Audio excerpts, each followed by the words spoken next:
Appearance on Dion's Daily Dose does not imply endorsement from or by any candidate or guest.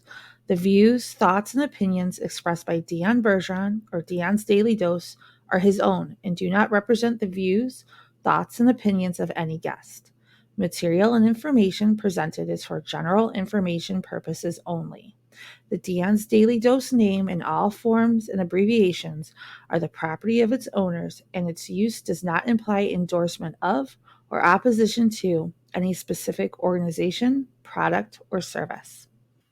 If you'd like to support the show, please visit our Patreon at patreon.com/Dion's Daily Dose. Hi, everyone. I know I'm not Dion. I'm Liz, his wife, Liz Bergeron, candidate for county commissioner. It is so exciting who we have on the show today. We have the candidate, one of the Republican candidates for county sheriff, Ron Heeg, is on the show tonight. It's going to be a great show. We're doing something a little bit different tonight and for a couple more shows, so they could get right into the interview and you can learn all there is to know about Ron, where he stands, his platform, all that good stuff. I'm going to read the bio. So once we're done, I'll lead it up to them and they can take off running with the show. So here's the bio that Ron sent in. A life Porte County resident, Ron has been with the sheriff's office for 25 years, where he currently holds the position of chief deputy. He was a member of the dive and rescue team, the emergency response team, and served as a field training officer. Ron attended Indiana University South Bend and earned an associate's degree in criminal justice. He is also a graduate of the Indiana Law Enforcement Academy, Leadership LaPorte County, and he is a graduate of the University of Louisville's Southern Police Institute.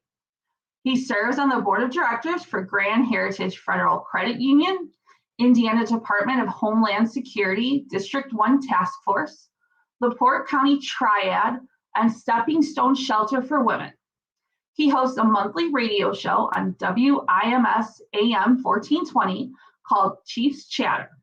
Ron's wife, Heather, is a nurse at Franciscan Health Michigan City, and they have two daughters, Olivia, 12, and Allison, 10.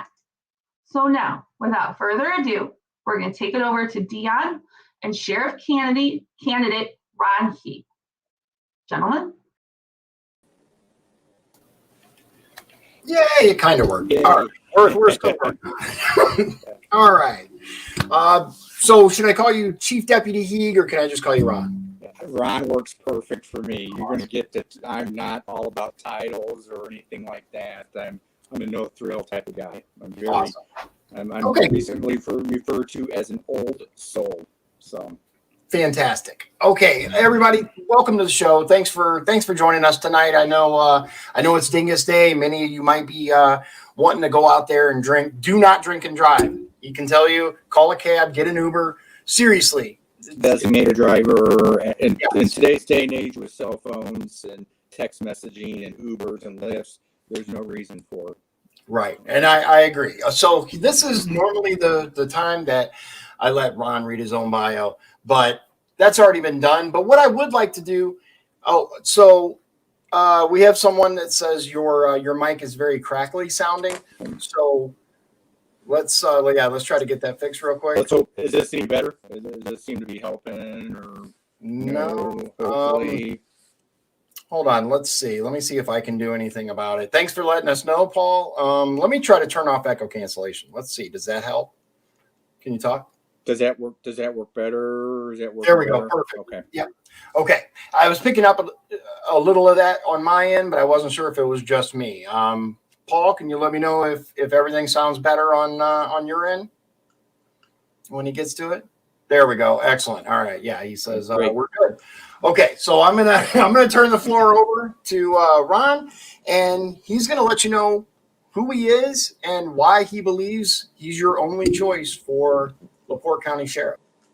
Great. Thank you, Dion, for having me here tonight and allowing me this opportunity to present my forum, my platform, and just basically let people know who I am.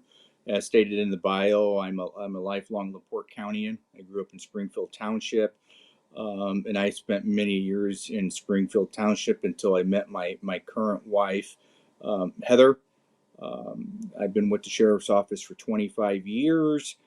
I started there right after I got out of college at Indiana University of South Bend. I kind of I did do an internship while I was at IUSB at the sheriff's office. And the day I graduated or took my last class there at IUSB before I graduated, I walked into the office and I was kind of working part-time, and the sheriff then pulled me into his office and he says, "Well, I understand today's your last day." And, being a young, naive, what I'll call kid, because I was 20 years old then.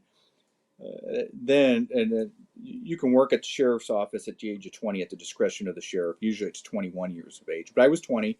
And because I did my internship there and I was working part-time and I was there, and I started working there at the age of 20. And again, the sheriff says, "I understand today's your last day." And I said, "Well, I was hoping my career at the sheriff's office would be longer than this, but you're the sheriff. If today's my last day here, I guess so." And he says, no uncertain words, says, "No, dumbass.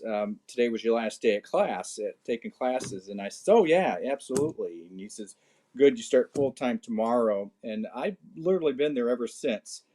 I'm 45 years of age, 25-year veteran of the sheriff's office. So I've been at the sheriff's office longer than half my life. And that's something that's very dear to me in my profession, and me personally and professionally. Again, I started working off in the jail division. I spent about a year and a half in the jail, got promoted to the road, became a patrolman, attended the 139th class of the Indiana Law Enforcement Academy.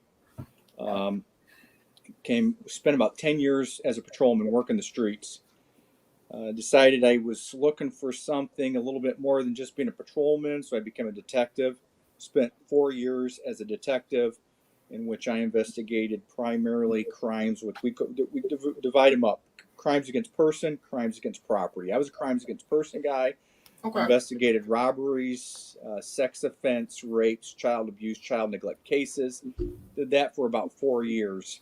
So the really bad stuff. The really bad stuff. Yeah. Liz had made mention that I'm a graduate of the University of Louisville Southern Police Institute leadership course, sex crimes investigation course, and their homicide investigation course. And those 3 courses are some of the most world-renowned courses, and people come from all over the world to study there and take these law enforcement classes. It's very respected classes and courses that I took down at the University of Louisville. So I did that for about 4 years, got promoted to sergeant, had to go back out to the streets as a supervisor, as a new sergeant, did that for 2 years. The sheriff then at that time was Sheriff Mollenauer, come to me and says, "I want you to go back down to the Detective Bureau as the Assistant Chief of Detectives." I spent 2 years there. Sheriff Boyd was ultimately elected sheriff in 2015, and he appointed me to serve as his chief deputy, a position that I've been there for the last 7.5 years. So that kind of expands on my career. Again, I did serve 15 years on the emergency response team, or another acronym, ERT, or another way to say SWAT team. Yeah. The last 4 of those years, I was the team commander, commanding and leading a group of 12 other individuals on the SWAT team. Spent 15 years on the dive and rescue team, and then again, I was a field training officer early on in my career when I was a patrolman. Married to my beautiful wife, Heather, again, nurse with Franciscan Michigan City, and we got 2 beautiful daughters, Olivia and Allison. I do have a twin brother. He's a police officer down in Noblesville. Oh, wow. Okay. So not local. Not local, Noblesville. Okay. And he's only been a police officer for about 15 years. Okay. He visited one night, wanted to do a ride along with me after I'd been working the streets for a while. And he was hooked. And again, he's been down there as a day shift sergeant down with the city of Noblesville. So nice. Okay. So we're going to get into the questions, but I just want to say, for me personally, hearing about your experience and all the things that you've done across the department, that's extremely impressive. Like, I don't know much about sheriff candidates' resumes there. But just listening to all the wealth of experience that you have in the various departments, that's extremely impressive. And it's something that I myself, as a voter, that's what I care about. We're going to get into questions and we're going to get into issues. Mhm. But how long has somebody been doing what they've been doing? How many different departments have they been in charge of, or at least been involved with, is kind of important, because the sheriff's department is much bigger and handles a lot more things than I think a lot of people realize. And we'll get to that. Absolutely, and that's a great Yeah. point. And you said we'll get to it. Otherwise, I'll be glad to expand on that right now and go into some of the different things that the sheriff's office does and handles that is completely different from like a city police department or a municipal police department. And that is, the sheriff is. Wait, hold on, let me stop you real quick. Okay. We got some mic crackle again. Not because I'm not interested, but the mic is. I'm trying to fix it, people. I'm sorry. Let me try. It could be me. It could be operator error on my end. No, I've had some issues with the streaming on this. Just in the last couple of shows. Personally, I think there was an update that they did, and it kind of messed with stuff. But I turned off automatic mic volume, and I'm hoping that will. The last time I changed the mic settings, it seemed to help. So I'm going to do it again and hope for the best. Okay. But yeah, there are a lot of things that the sheriff's department are involved in that most people have no idea. And I do have a specific question for that. Mhm. But we're going to start with, and you just kind of answered your own question, but I'm curious, how has your experience, and you do have a wealth of experience. You've been doing what you do for a long time. How has it prepared you to run the sheriff's department? Well, that's a great question, and I think it's prepared me very well, especially these last 7.5 years serving as Sheriff Boyd's chief deputy. I've had a great mentor and a great teacher with him. The chief deputy, I don't know if everybody knows, but that's like the second command. It's the sheriff and the chief deputy. So I'm his right-hand man. My responsibility is to run the day-to-day operations of the sheriff's office and oversee. We spend about $12 million of LaPorte County taxpayers' dollars a year. And the key is to do it as efficient and as responsible as possible. I'm a taxpayer of LaPorte County. My wife is. Right. So we're trying to Absolutely. do that as efficient and responsible as possible. So. Yeah, and I think that's key, because we can have millions of dollars, and we do, like you said, $12 million a year. It's a lot of money. It's a lot of money that our taxes are used for. But at the same time, you hear these different departments across the country that have these massive budgets in inner cities, and they're constantly saying, we don't have enough. We don't have enough. So it's this fine balancing act to use what you're given in the best way possible. And obviously, all of us would love to give much more money to the sheriff's department, to our local police departments, at least Republicans, let's be honest, without increasing the tax burden on the citizens. We'd love that. We believe in law enforcement. I'm former law enforcement. I'm the redheaded stepchild of law enforcement, but I'm still former law enforcement. You're still part of the family. Right. Yeah. The black sheep, as it were. But no, it's a really good thing that I don't hear a lot of candidates talk about, and that is the effective use of funds. I think it's huge, and I think that your experience has put you in probably the best, if not one of the best positions, to understand the day-to-day operations of the sheriff's department and see like where is that money going. Right. And have no idea. I'd love to give you an example of something. Please. And please excuse me. I'm a guy that I'm standing. You're fine. I talk with my hands. You guys have seen me talk before. Yeah. I just don't sit still. So excuse me if I pop out of frame or whatever. Fine. I haven't left you guys. But yeah, a prime example, and just one example of things why I did when I was chief deputy. I got thinking, because we had gotten our feel for our patrol cars at one specific location in LaPorte. And I got thinking one day, how much gas are we wasting just to drive into town to get gas? It's a good question. You know, how many gallons of gas are we wasting just to come in to get? You get a guy who lives in Michigan City. You get a guy that lives in Union Mills. You get a guy that lives in Hudson Lake. He's got to drive into LaPorte to get gas. That's 10 miles one way. And then if he's working in that district, he's got to drive back to his district. So he's basically driven 20 miles just to come get gas. And I don't know if you guys have been in on Lincoln Way and Pine Lake Ave on a Friday night. It's not that easy just to come in and get gas. No. So There's I a lot got thinking, okay, how much gas are we actually wasting here just to come in and get gas? That's very inefficient.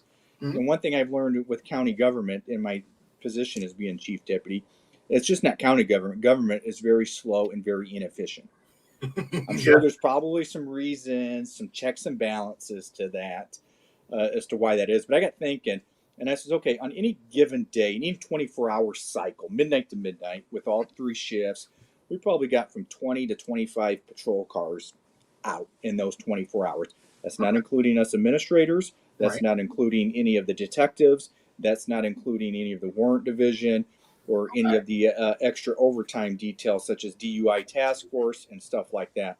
And I said, if we can just save 1 gallon per patrol car a day, 20 to 25 gallons, for 7 days a week, 365 days a year, we could save $25,000, and that's about 10% of our annual fuel budget.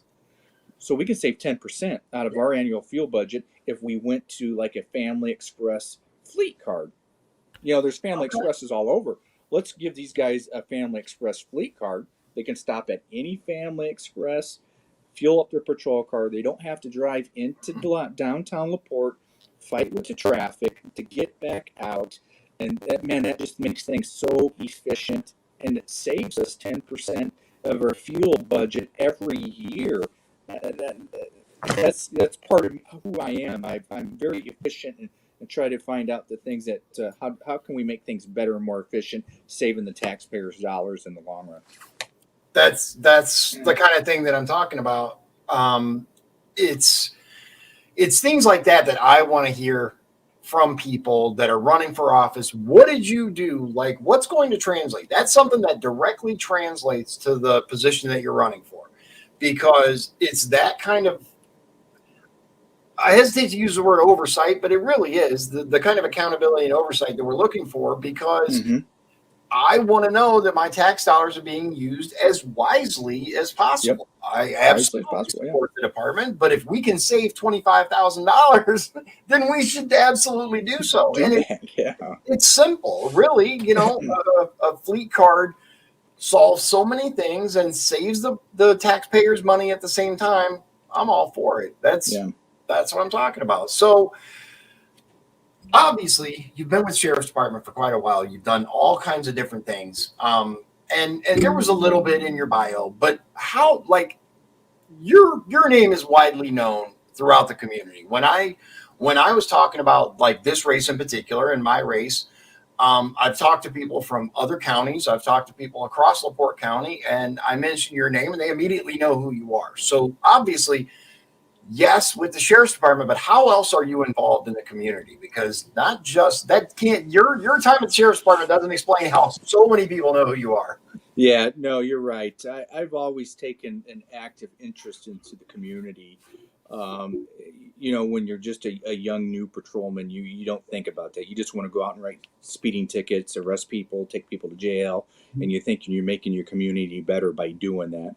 To a point, the bad guys off the street. Right? Yeah, taking the bad guys off the street. But you know, as you get a little bit older, a little more wiser, a little more mature, you realize there's more to that and being involved in your community. So that's exactly what I've done. I've got active in the community.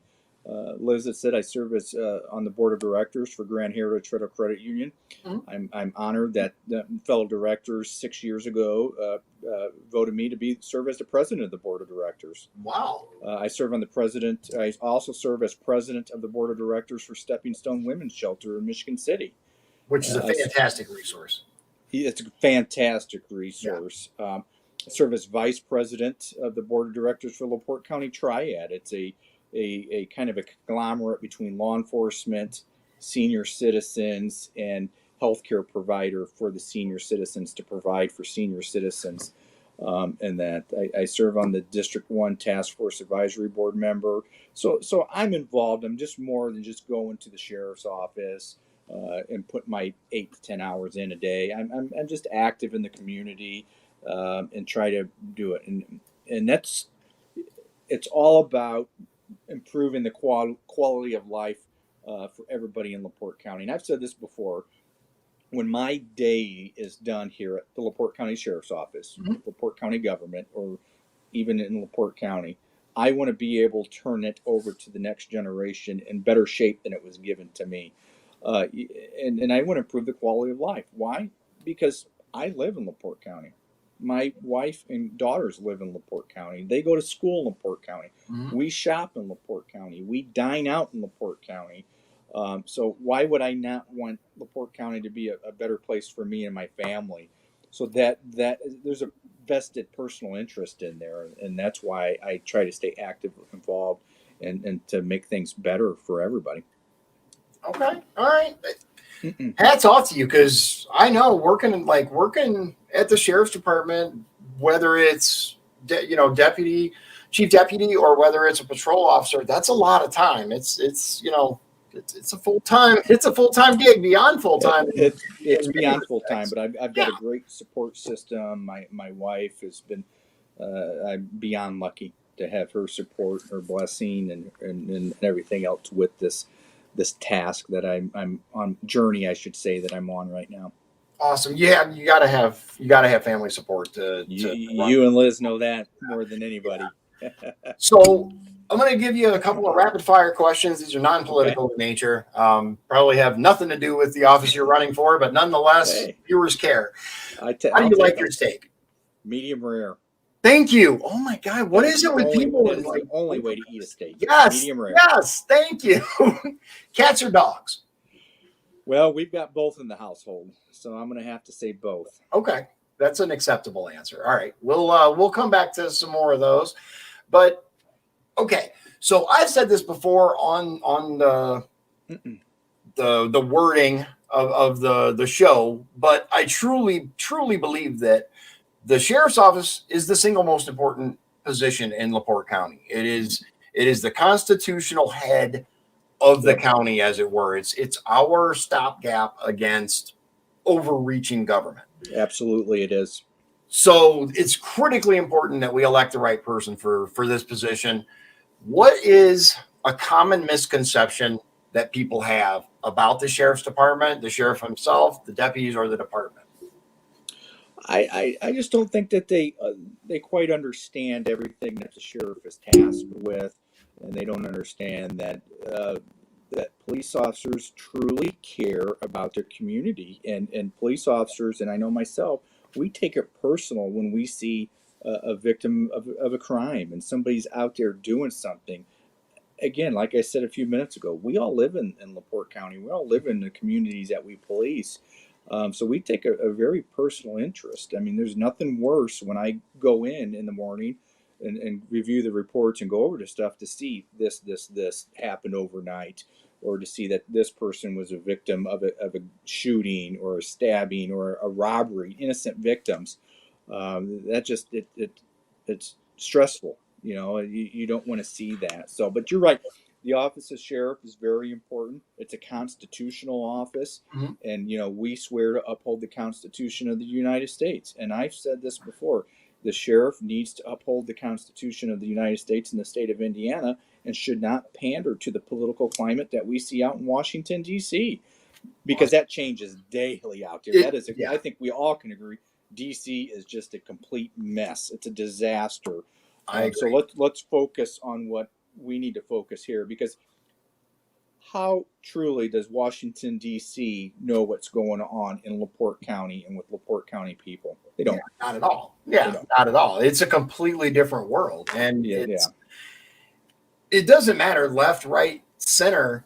We have to focus on LaPorte County, because this is where we live. And I think if we don't, nobody will. Exactly. So I agree. So I'm going to let you jump off of this question. The one before we got messed up with the mic, what's something that the sheriff's department handles that most people don't know that the sheriff's department is a part of? Yeah, that's.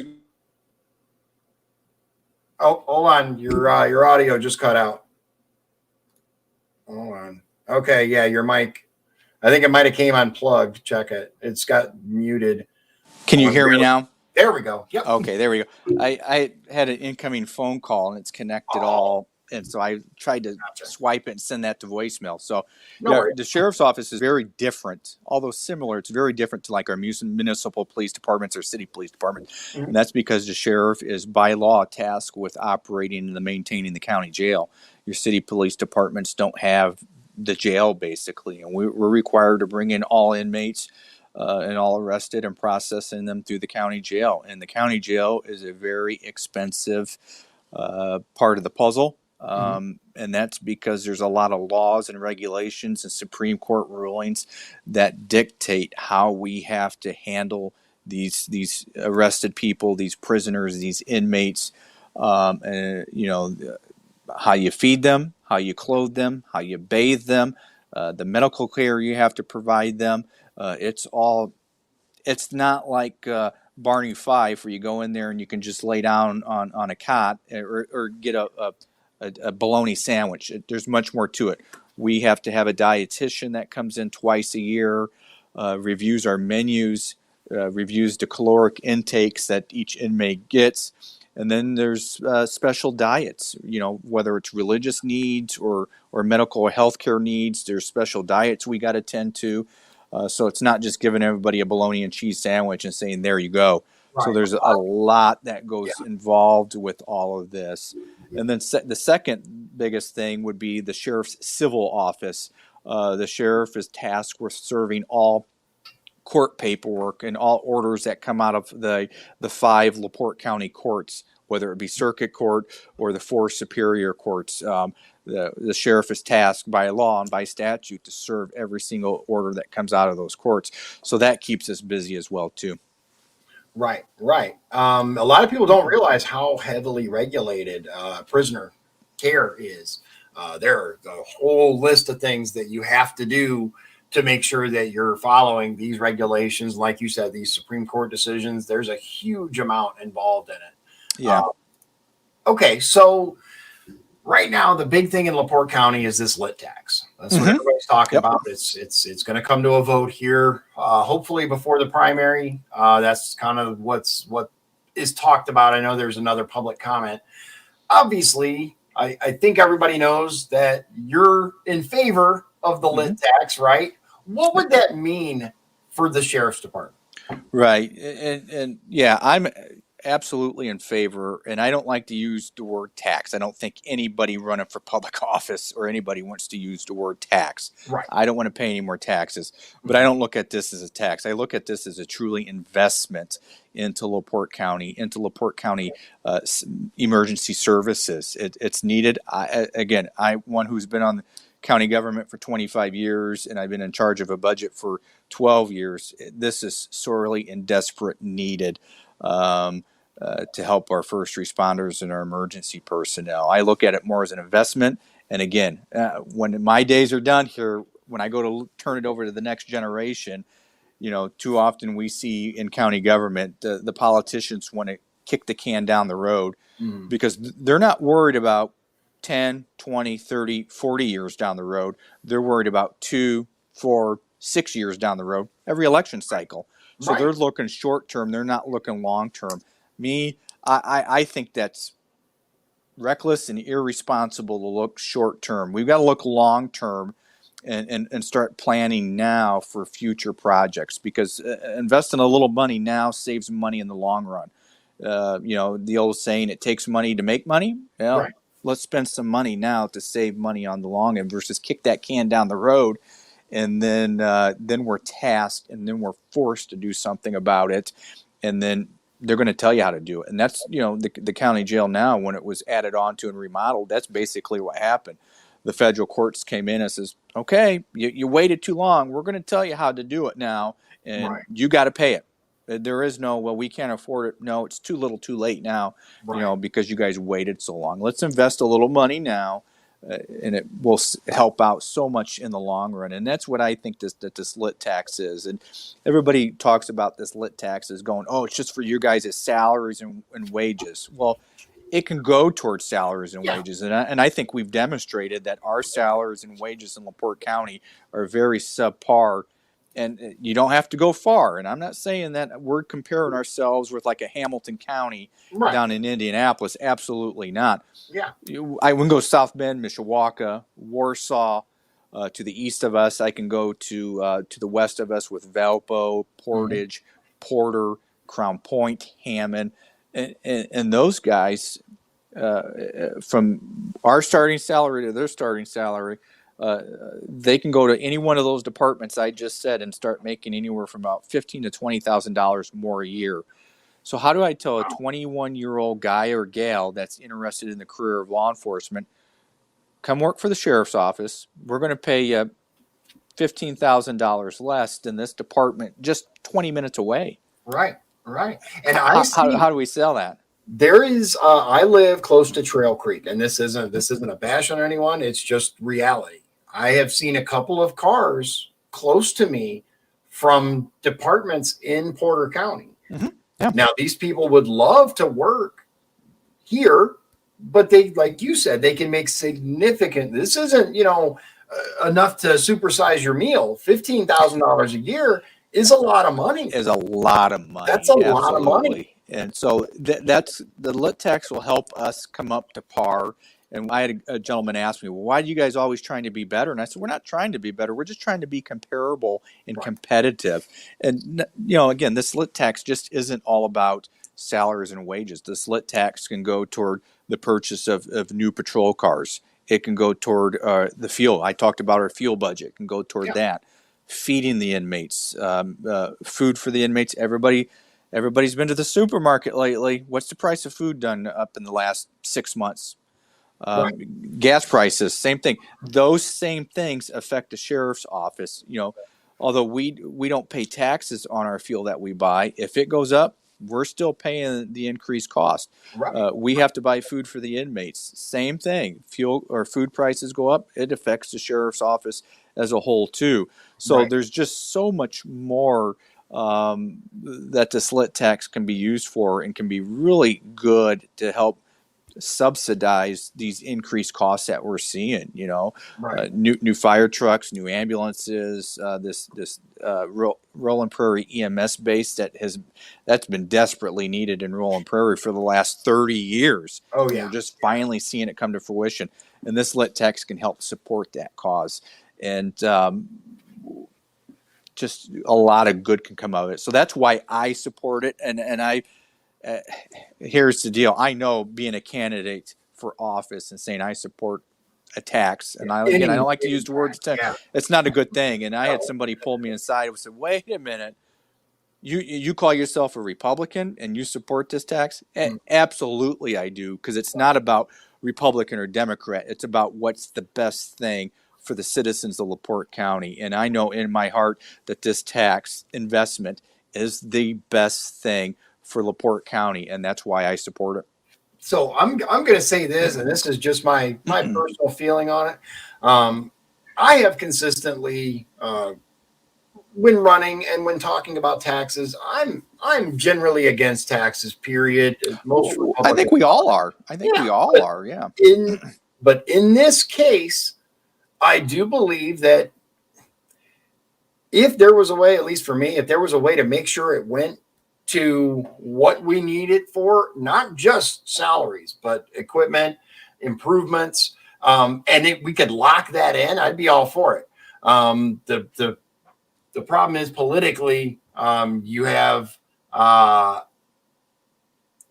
anytime they do something, obviously it can be overturned at when new candidates come in, and then it's The short version is I am all for more pay. We have to. It's not even a would be nice anymore. We're going to have to raise the pay for our first responders, or we're not going to have employees. Well, you're absolutely right, and LaPorte County is unique, Dion, in that Mhm. when I first started, the sheriff's office was very competitive and very comparable with those agencies I described earlier. Right. But what we saw about 15 years ago, LaPorte County got into a property tax issue in which the county was sued, and the Mhm. county collected no money forever. And Oh, yeah. over the years during that lawsuit and tax mess debacle, Yeah. we continuously saw our wages get separated more and more because we weren't getting raises. Every year the council would say, we don't have money, we're not collecting property taxes, we can't give you guys raises. Yeah. So we really fell behind the 8 ball on that, Right. and they've been trying to slowly creep us up, but we can't do it with just what we got in our pockets right now. Right. So yeah, I agree. There have to be changes. So what would you change about the current department, and what are you most proud of? what I would change currently about the department, I think that we need to take more of a proactive stance with community involvement. Okay.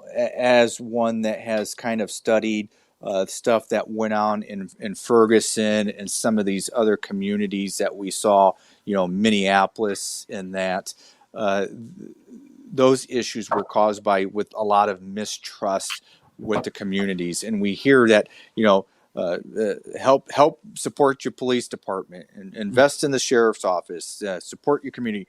Well, it's a two-way street. We need to invest in our communities just as our communities are investing with us.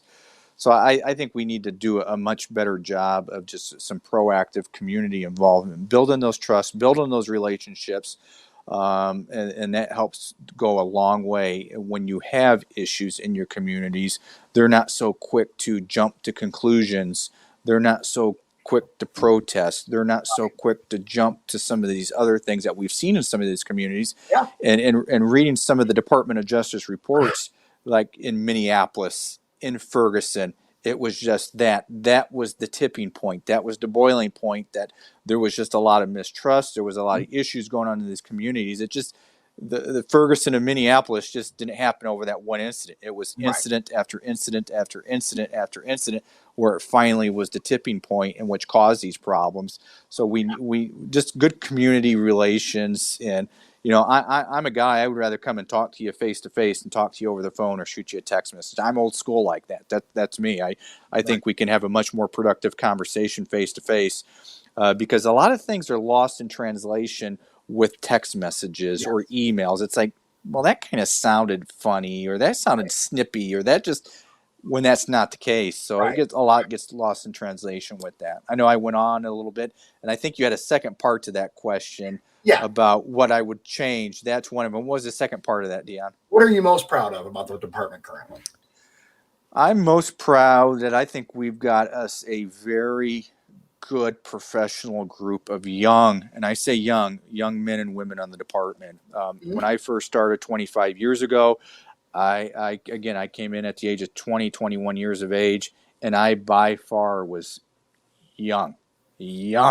Yeah. And I was, some of the old timers on the department would say, well, I started working here at the sheriff's office before you were even born. And they're right. They were, we've seen a transition, not just at the sheriff's office, but nationwide, a transition with a new generation of police officers coming in. And we're a very young department as well, too. So, and we just got a good group of motivated, professional young men and women that I feel confident in their abilities and the job that they do. They do a phenomenal job. I couldn't be more proud of the men and women of the sheriff's office. And I've said this before.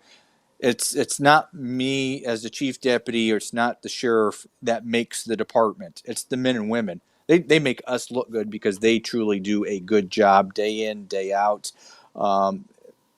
Every day. So that's what I'm proud of. So I will say this. I was an over the road truck driver for 10 years. I've been to all 48 of the contiguous United States. I've lived in all kinds of places, including Louisiana, Alabama. And I will say that when I was a teenager, especially, 18, 19 area, I had some interactions with sheriff's departments that were not, let's just say I wasn't on the law enforcement side. Since moving up here at 10 years old, I've lived all over for short periods. I have never met a more professional sheriff's department. Yeah. And again, I have experience with sheriff's departments around the country. So I wholeheartedly agree with what you're saying. The people themselves make the department Absolutely incredible. Now, with that being said, do we have our faults and sure. do we have our issues? Absolutely. We're human just like everybody else. Yep. We're going to make mistakes. We're going to stumble along the way. We all do. Every profession. I don't care if you're a doctor, a lawyer, a mechanic, or whatever.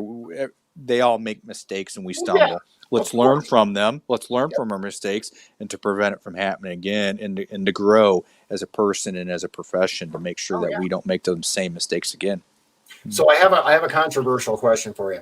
Okay. Currently, there is no speed enforcement because it was voted against.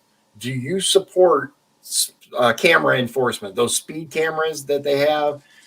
Okay. Why not?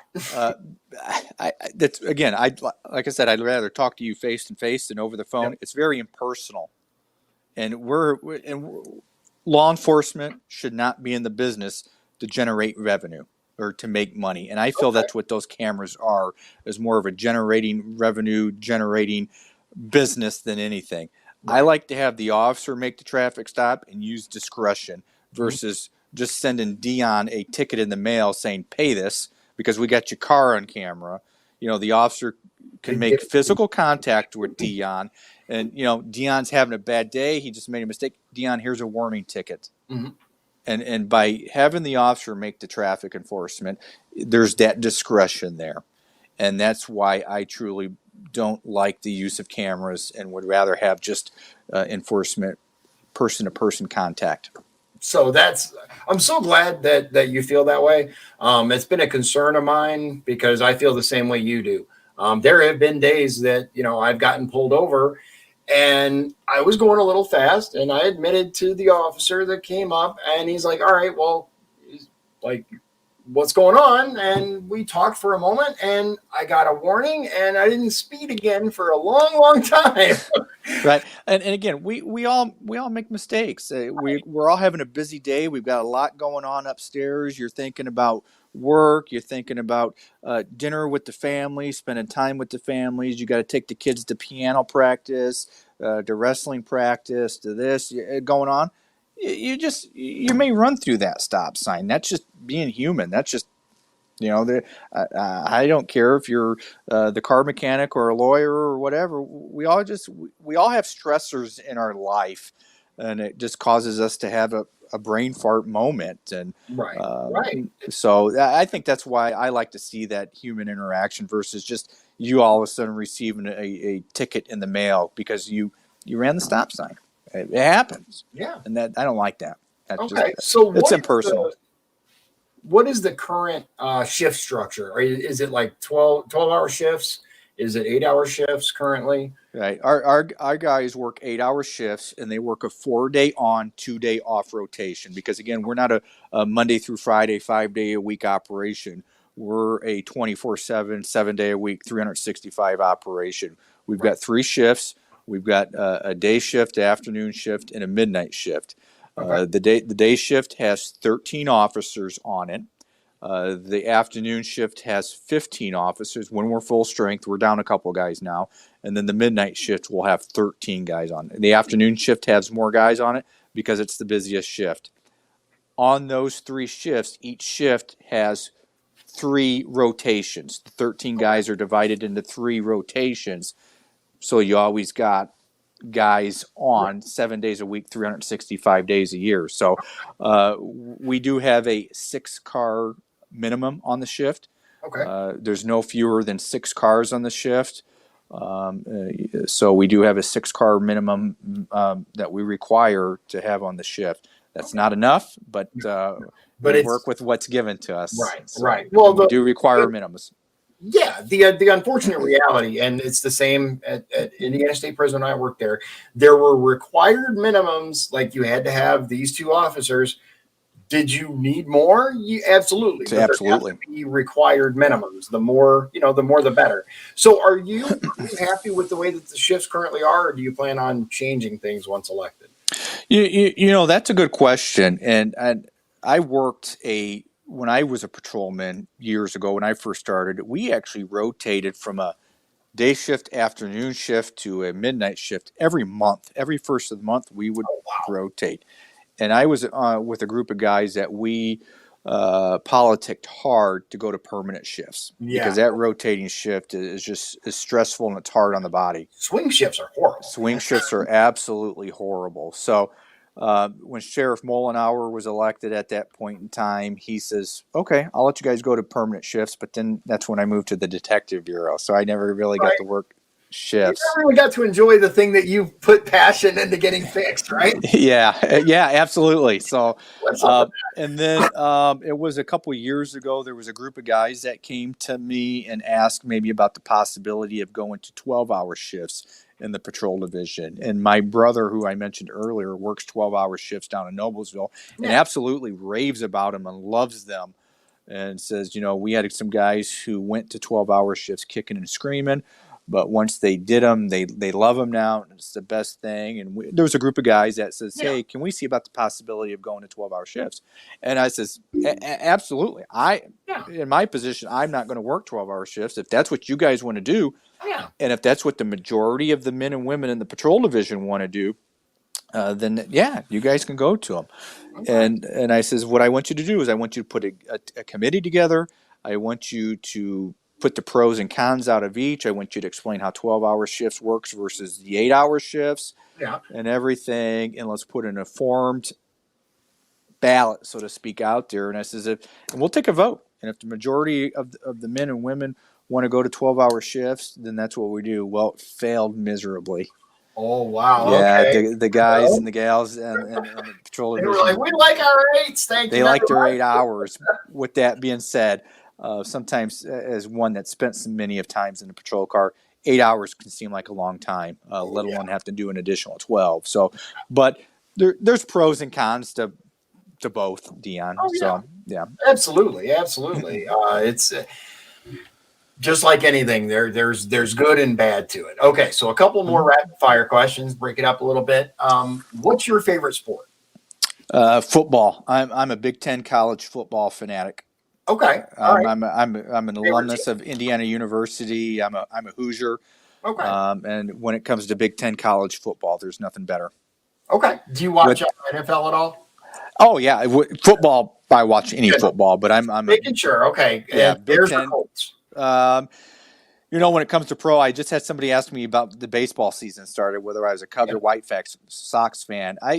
Doesn't really make me any difference on either one, except when it comes to my Indiana Hoosiers. Okay. So that's me. I'm a big football fanatic. I'm an avid golfer. I don't know how good I am with golfing, but I do try to get out and golf quite a bit as well too. All right.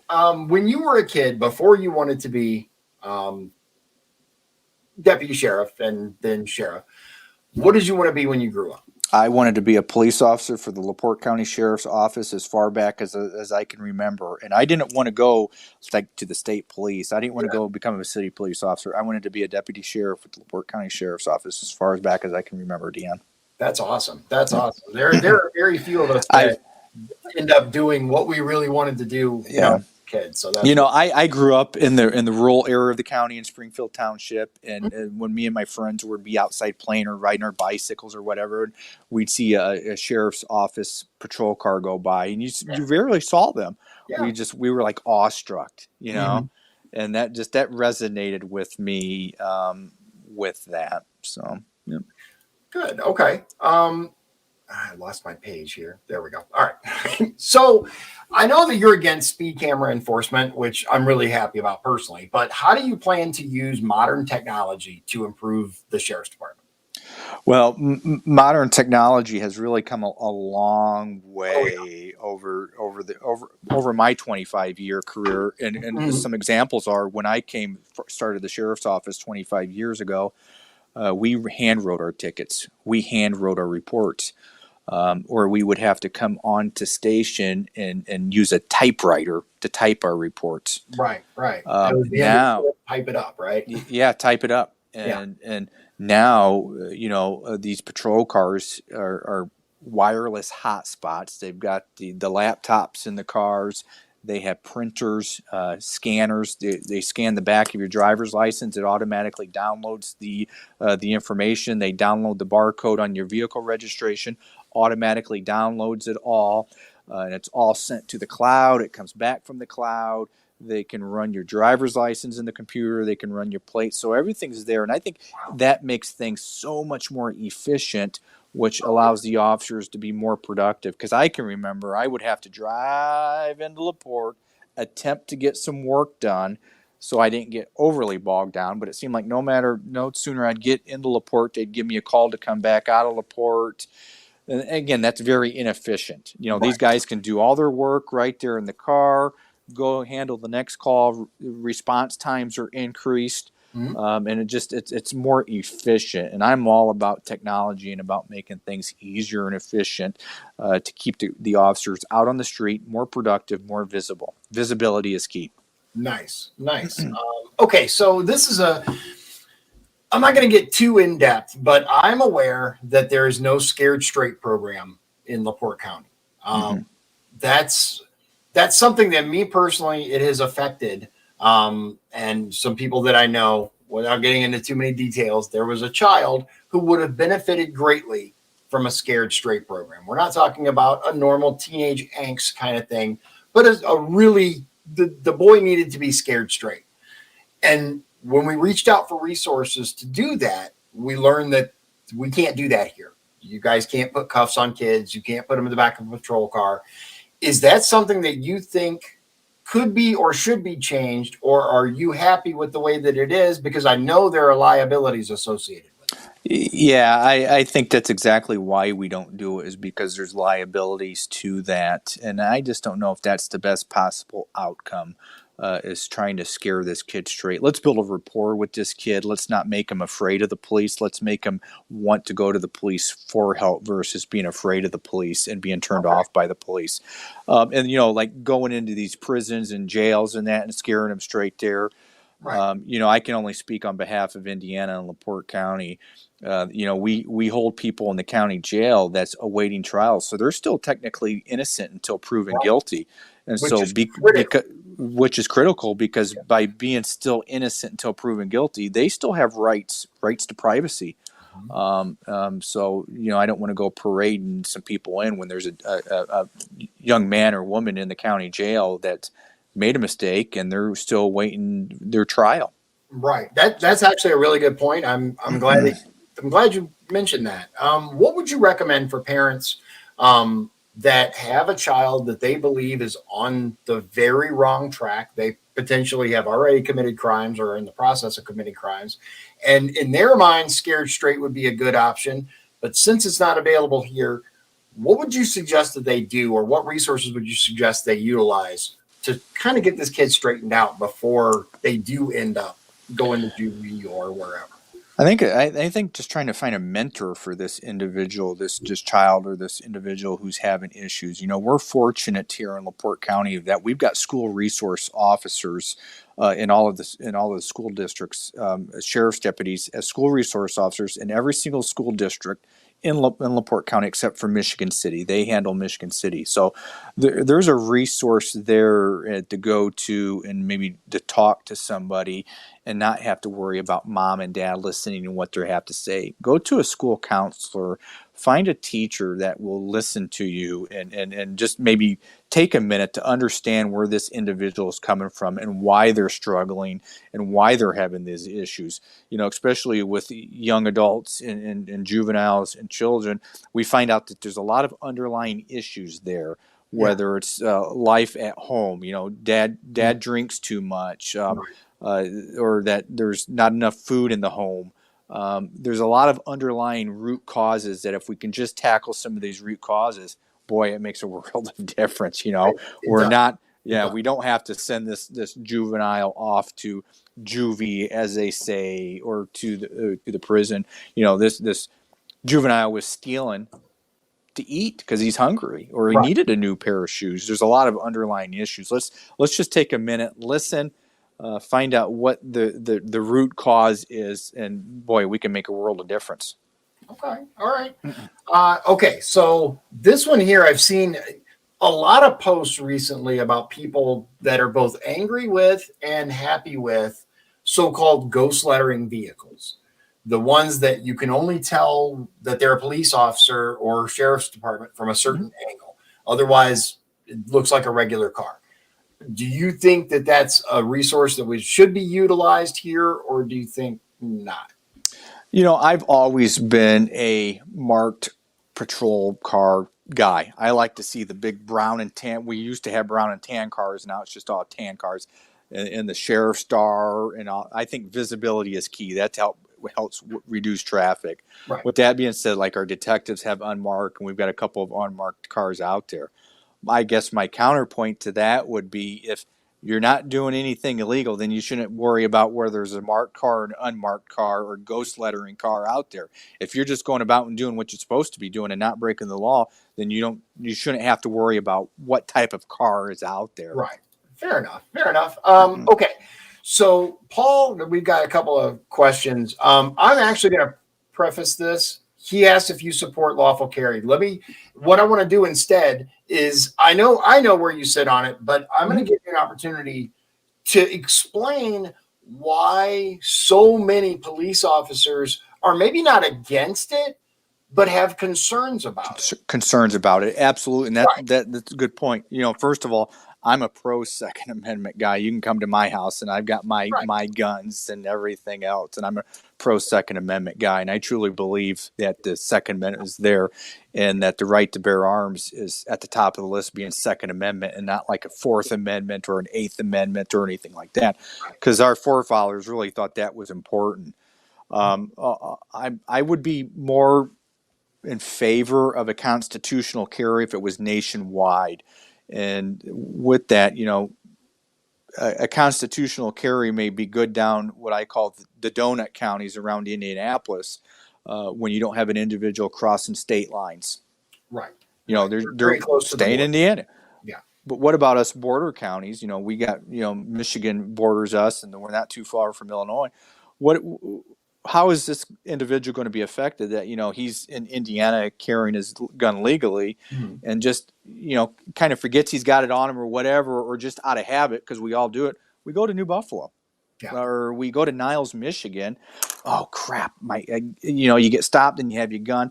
And that's going to lead to so much bigger issues and problems with the reciprocity on going back and forth across state lines. And that's why I would see that like to be more of a national constitutional carry than second. And my second concern is I think there's a little bit of a safety issue there by having a permit, because when I run Dion's driver's license or whoever's driver's license, they're going to tell me that Dion has a concealed carry permit. Well, now I know Dion's legal. If he's got a gun in the car, no harm, no foul.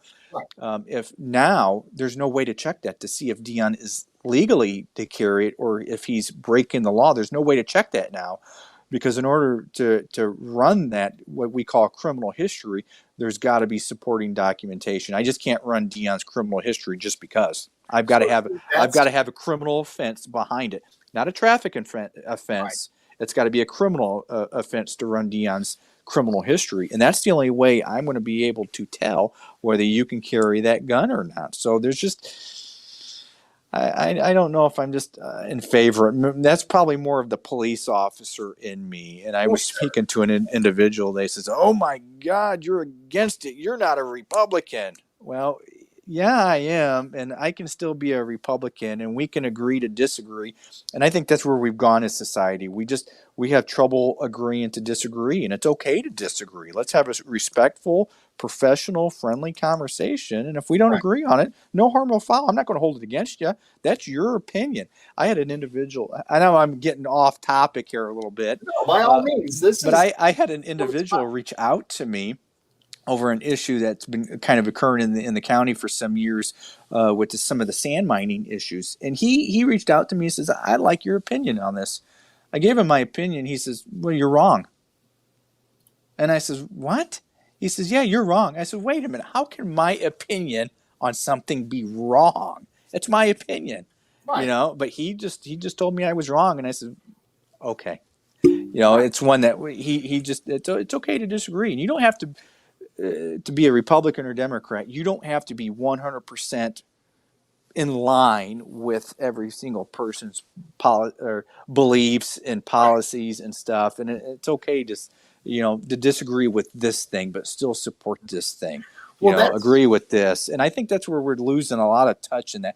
And I think the country as a whole, not just here, country as a whole has become so polarized. Oh, because absolutely. if you don't agree with me on 10 out of 10 things, then you don't, Right. when Right. it's okay to disagree. You don't love freedom just because, you have a slightly different opinion, which I think it's really important to point out to people that however you may personally feel as a police officer, as a deputy sheriff about constitutional carry, you're sworn to uphold that.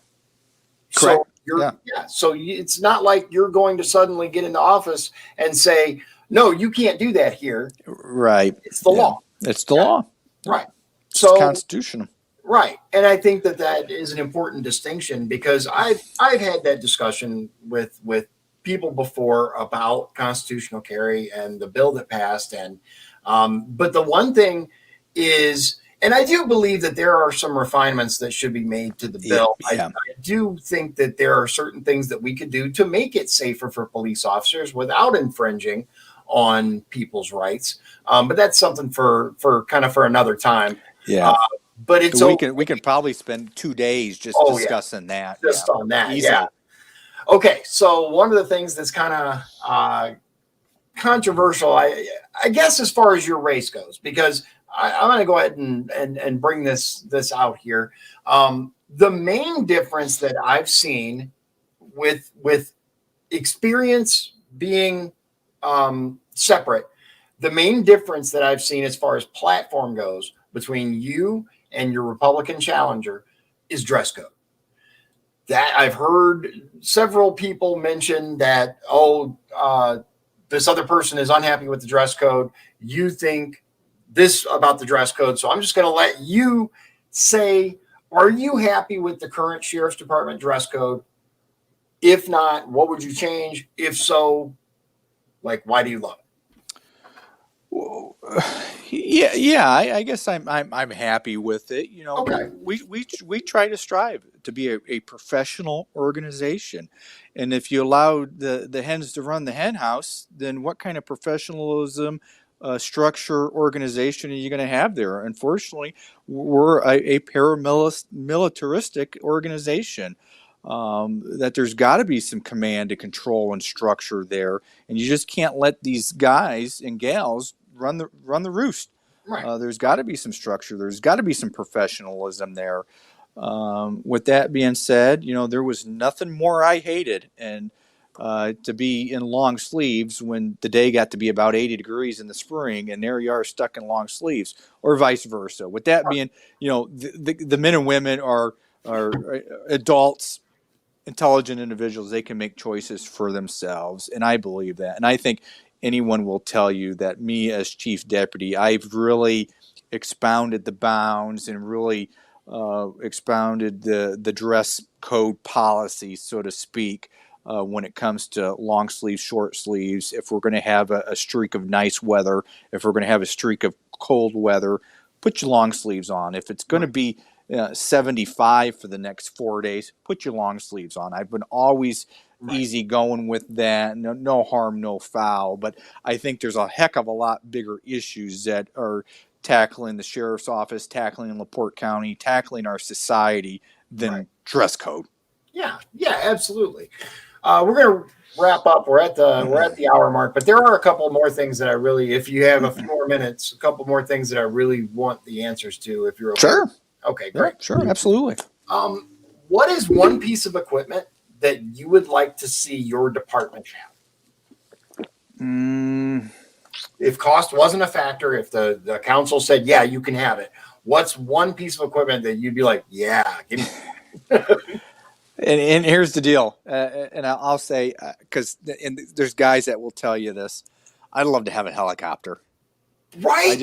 I've always wanted to learn how to fly, and I've always had a kind of like a passion for helicopters. I think they're cool for whatever reason. Yeah. So they're amazing, but they're also super useful. But they're also super expensive too. Expensive. So if I had an open checkbook where money was not an issue, I think we'd have a helicopter at the LaPorte County Sheriff's Office. That's all. Yeah, I could see that. Okay, yeah, I gotta give you that one. That was a good answer there. Okay. So how do you think that the relationship is with local departments, and is there a way we could improve it? And as far as like the towns, the Michigan City, LaPorte, stuff like that here in the county? Well, there's always room for improvement with no matter what we do. You should always be striving to improve, to make yourself better, make your relationship better, make your department better. But I will say that over the last 25 years that I've been involved, we've got great working relationships with the department. Again, when I started, there was a lot of that old school mentality, and I was told, you don't talk to those guys. You don't do this. You don't do that. And, I got hired on at the sheriff's office. A couple of guys I went to school with got hired on at the Michigan City Police Department. A couple other guys I know got hired on at the LaPorte. And we're like, well, we still know each other. We're still friends. We grew up together, and because of your guys' issues, we're not going to not talk to each other. Right. So we kind of started really forming these relationships and forming these bonds, and realize that, hey, we're all here to do the same job, same team, because criminals and lawbreakers, they don't know, or do they care about jurisdictional lines, a line on a map. They're going to go here to commit the crime. They're going to go here to do this. I think we can accomplish a heck of a lot more and get a heck of a lot more done if we communicate and collaborate and work together versus trying to work against each other. Things will just go so much better. Absolutely. So, got a couple questions. LaPorte doesn't have a helicopter. I think we don't. Wants a helicopter. No, we don't have one. But this person said, "Mike, drones offer a lot of the same benefits as a copter." Absolutely, and that's a good point, because we do have a drone program in which we do have a couple of drones on the department, and we've got some certified and trained operators who do operate our drone program.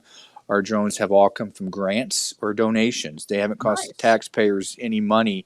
Okay. In regards to that, so that's good. It's a good program. And they're not armed, right? They don't have. No, they're not armed. But again, that's we were talking earlier, Dion, about technology. That's another great example of where technology makes things better for us in law enforcement.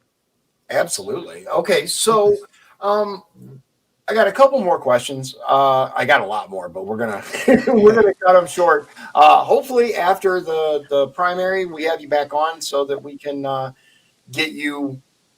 Absolutely. If it wasn't for you for cutting me off, we'd probably be here till 6 o'clock in the morning. And we could just be having dialogue and everything. I could talk forever. My wife accuses me that. Sure talk for hours. My wife accuses me of that all the time. You talk to anybody. That's good though. That's good. Okay, so hold on. First of all, what's your favorite thing about LaPorte County?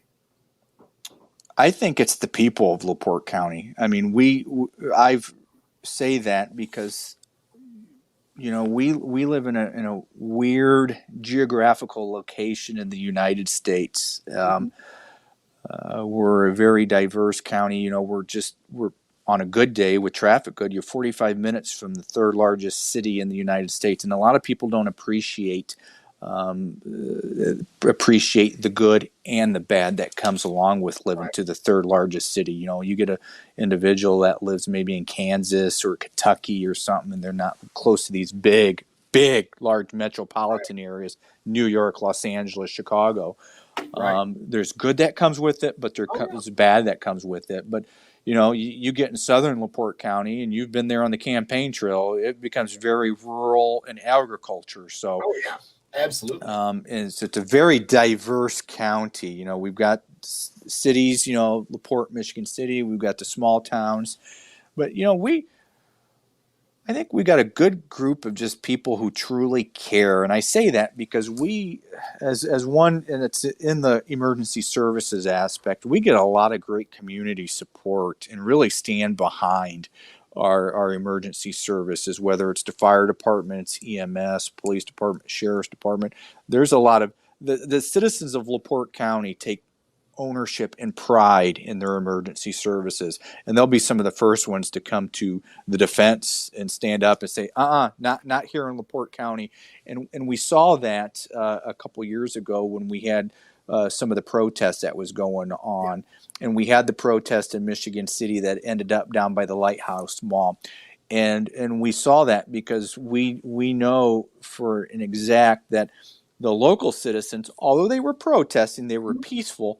Yes. But they weren't causing any problems. They weren't trying to cause harm. They weren't trying to destroy property. Right. It was people that came from within the outside into our community that were causing the problems, that were throwing the rocks, that were destroying property. So there's a lot of pride and ownership by the citizens here, and that's what I like. So that actually, I'm glad you brought up the difficulty and positives of being so close to Chicago, because in 2020, when I ran for Congress, I talked to a lady. I can't remember her name. I wish I could, because I'd love to give her the credit she deserves for this information. But it came to my attention that at that time, I don't know if it's still the case, but at that time, Lake County was #1 for human trafficking, at least in Indiana, if not the region. I was shocked. I had no idea it was that prevalent there. That has to kind of bleed over to LaPorte County, just like some of the crime from Chicago and stuff like that. We get the gangs. But at the same time, we have such a hometowny feel in LaPorte County. Like you said, we have our urban areas, but we have these vast stretches of rural. And it has to be difficult for a department that is funded by a primarily rural county to deal with big city crime.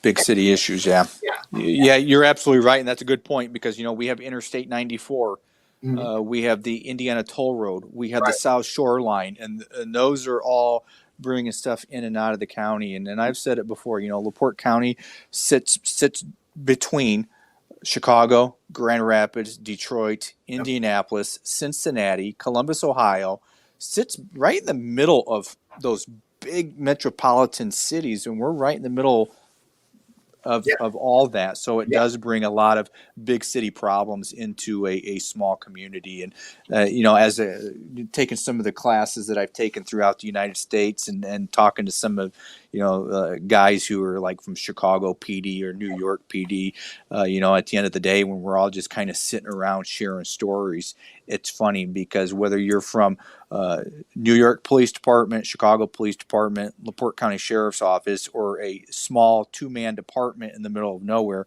we all share the same stories. Mm-hmm. It's like I can close my eyes and picture that story that he's telling, because we've all experienced it. And I had an old Chicago copper tell me once, he says, we don't deal with anything different that you deal here in LaPorte County. We just deal with it on a little more basis, a little more regularly. But it's same problems no matter where you go. So. Yeah, I agree. And that's what I mean. It's really hard to deal with big city problems with a, very rural county budget, I'm sure. Yeah, and the worst thing we can do is put our head in the sand and act like it's non-existent. That's the worst thing you can do with it. Yeah, I agree. Okay, 2 more, and then I'm done.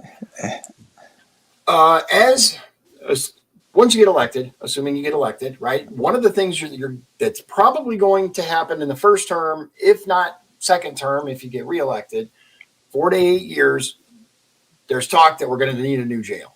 Mm-hmm.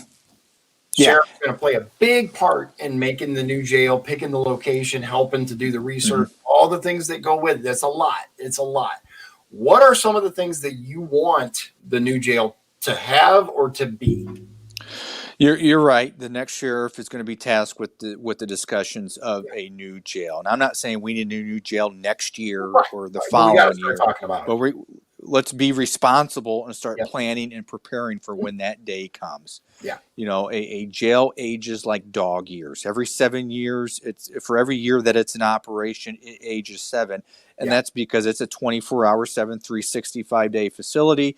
Yep. You've got 350 inmates in there that don't want to be there, nor do they care about the property, and they're not going to take care of it. So it ages immensely. The jail was originally built in 1971. So do the math and then times that by 7. But, you know, they remodeled it in 2002. So that was 20 years ago. Well, if it ages 7 years for every year, you know, that's 140 years just in the new part that's considered age. So you're absolutely right. I would like to see it on a all one level surface, not the 3 or 4 stories that we have. And it's going to have to be moved from the downtown of LaPorte. The current location is landlocked. Yeah. You can't expand. You can't go up anymore. You can't go out to the side. It's a very inefficient facility because of the different levels versus a spread out all on one level facility. Right. But let's start planning and preparing for that now, and maybe start getting some land acquisition. You know, a good place would have been maybe kind of out by the Summit Farm. Yeah. Between Michigan City and LaPorte, the 2 big communities, and it's more in the northern part of the county. But that being said, now a drive from a patrol officer from the town of La Crosse is increased now. So there's nothing easy, but, you know, there's some dynamics to that. Well, like, for example, my wife, Liz, she had mentioned, she's like, well, why don't we try to put it in the middle of the county? I said that is an option. However, most of your arrests are generally, you know, statistically, numerically, are Michigan City, LaPorte. In the northern part of the county. Yeah, because that's where the population is. The higher the population, the more arrests you're going to have. So these are all things and then we get that whole, well, I don't want it in my backyard. Of course. Yeah, absolutely. Yeah, we have to have it, just not here. We can not in my backyard. Find someplace else. So. Yeah. So my last question for you, as relating to you yourself, and then we'll tell people how to find you and how to donate and all the things that they need to know about you. If the federal government outlawed certain types of models of firearms, i.e., the so-called assault rifles, or even pistols, there have been some crazy legislative attempts to restrict the Second Amendment. If the federal government suddenly said, hey, we passed this bill and it applies to you, it doesn't matter what anybody else says, are you going to ever go door to door and seize citizens' firearms because the federal government said those are wrong? Absolutely not. That is just absolutely just, you know, the Second Amendment doesn't differentiate between assault rifles or pistols. It says the right to bear arms. Point. There is no, well, you can have a right to bear a musket, or you have a right to bear a pistol, or you have a right to bear a shotgun. It doesn't tell you that. It just says a right to bear arms. It doesn't list what kind of arms it is. And again, going back to the office of sheriff, it's a constitutional office and uphold to protect the Constitution, not the political climate in Washington, D.C. So absolutely not. Nope. Thank you. I greatly appreciate that. Let people know where they can find you, website, Facebook, whatever, and where they can donate. Because as a candidate, I can tell you, it matters. Money matters. It shouldn't, but it does. It does matter. It does matter. And running, ads, advertisements, signs. A candidacy is very expensive. I'm learning that. Oh, yeah. I can be found on Facebook at Ron Heeg. Give me a like button or give me a share button, and that's fine. I can be reached at my email at heeg4sheriff@gmail.com, or I can be reached at my personal cell phone number. Give me a call, give me a text. Don't call me at 2:00 in the morning because I'm sleeping like everyone else. Yeah, Paul. Shoot me a text, and my number is 219 608-1004. If by chance I don't answer my phone, leave me a message and I will get back to you. So I don't have a website, so to speak. I think that's kind of outdated nowadays, especially with Facebook and everything. So if anybody wanted to donate to the campaign, I would truly appreciate that. You can make a check out to Ron Heeg for Sheriff, and you can mail it to the address 5161 North Cameron Drive, LaPorte, Indiana, 46350. Awesome. Thank you so much for coming on to the show. We greatly appreciate it. And if someone is inspired by this or you, how can they find out more or join the LaPorte County Sheriff's Department? Oh, it's real easy. Exactly. Shoot me an email at the sheriff's office with my work email at rheeg, RHEEG at lcso.in.gov. Give me a call in the office, 219-326-7700. My extension is 2335. Or if you're interested in applying, go to our website, www.laportecountysheriff.com. There's a link tab there where you can get yourself an application, and we'd love to have you come on board. Absolutely. We're always looking for good men and women to join the sheriff's office. Join us, because I'm no spring chicken anymore, especially in the world of a police officer. I'm considered a dinosaur and an old timer now, and it's definitely a young man's job. I was talking to a good older gentleman that I'm acquaintance with, almost kind of a mentor. And we were sitting around one day, and he says, Ron, how many years you got on now? And I says, well, I'm going to my 25th year. And he goes, wow. He goes, that's an anomaly. And I guess I didn't realize it. But most guys don't even see 20 years, or when they hit 20 years, they retire at 20 years. So the length of service as a police officer really drops down after 20. So, yeah. But, I enjoy my job. I love it. I look forward to going to work every day. I love my job. I mean, I have my days like everybody else, I think, in any profession does. But I don't feel like I've served 25 years, because it's gone by in the blink of an eye, because I thoroughly love and enjoy my job. And they say, if you love your job, you never work a day in your life. So that's right. Yep. It was truly a pleasure having you on the show. I hope. Well, thank you for having me. People had their questions answered. I hope we get the opportunity to do it again. I'm trying to be as impartial as I can in the primary. I expect nothing else. Yeah. And so the exact same questions that were asked of Chief Deputy Heeg will be asked of the other candidate, which I'll talk about after, because it's rude. Stop doing that. You people who have the podcast, who have somebody on and talk about your next guest while they're still on the screen, that's rude. So once again, seriously, thanks for coming on. And it's such a critical election. A lot of people seem to forget that off years or non-presidential election years are so critically important, but they are. Yeah, vote. I mean, I have voted in every election ever since I become of age to vote. I just feel it's important. And my wife always teases me I'm a little bit of a nerd, because election day is one of my favorite days. I truly get a sense of pride of going to the polls and voting. I truly feel that my vote is making a difference. And I think it's important to vote, whether it's a presidential year or not. So get out and vote. Vote for who you want, Yeah, absolutely. It does. Become educated about the candidate. Become educated. I will stick to that. It doesn't matter. Please don't go in there and vote for name recognition or somebody that you've seen their sign and you know nothing about. Learn about the candidates. Go in there and vote for the person who stands up for the values that you have. Yeah, absolutely. So once again, thanks a lot. I appreciate it. I'm going to pop you off the screen here and no problem. What's coming up. Yep, you guys have a good night. Thank you, everybody. Thank you. Ladies and gentlemen, Chief Deputy Ron Heeg. He's running for LaPorte County Sheriff, and it's so absolutely, I cannot stress it enough how critical the sheriff is. Having a really good candidate, a really good sheriff, because they are the final line. They're the line in the sand between government overreach and your home. I mentioned it before. Off years are not take a break from voting. They're just as, if not more critical than the presidential candidate. Look, the reality is the president has some power, but they generally, with the exception of the inflation, don't affect you on a day-to-day basis the way that a sheriff candidate will, the way that your local government does. So we've got some great guests coming up tomorrow night.